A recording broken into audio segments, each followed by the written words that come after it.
We are quickly closing in on Election Day, Western New York, and one of the issues that's proving to be among the most important for voters statewide is how the candidates for governor plan to tackle crime. A key part in fighting crime that's now back in the spotlight for the race for governor is the issue of New York's bail laws. They were thrust back into the foreground earlier this month when 40-year-old Kiera Hudson was murdered in front of her 3 children. Prosecutors say her estranged husband, that man Adam Benefield, shot and killed her, but he was released from police custody just a day before her death because of the state's bail reform law.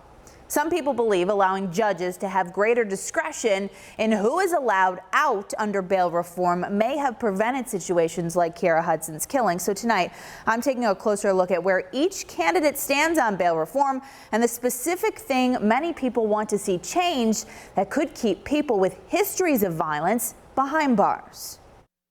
We need to repeal cashless bail. Bail reform is one of the biggest issues in this year's gubernatorial election.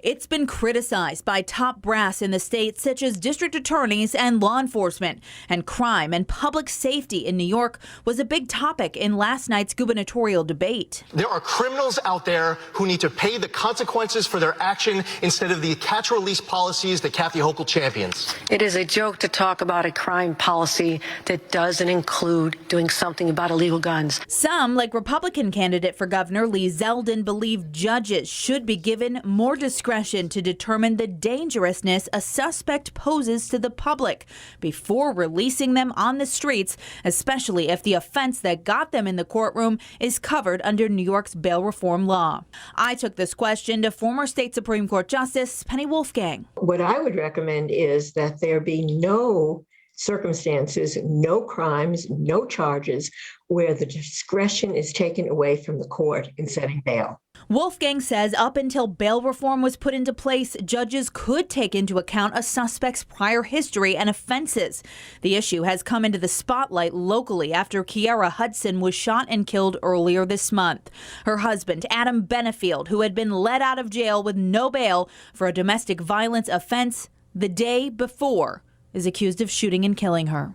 I have to agree with the common sense of it because, especially in domestic violence, I think if the court had in the Cheektowaga court or wherever the lower court was, if they had the discretion, which they would have had before, seeing that it was a domestic violence, knowing and being able to look at the defendant's record, because in that case, the alleged shooter, it was so obvious that he was dangerous and had performed acts like this before and committed crimes like this before. So I think it is a good example because the charges did not allow, under the new reform bail law, the charges did not allow the lower court to set bail or to keep the defendant detained on bail, had to be released without bail. And the law should not disregard common sense. Did they feel safer before the bail laws were changed? Because I want everyone to understand, we've never had a dangerousness standard. You felt safer before, so you really can't let it all be distilled down to this one thing will make people feel better.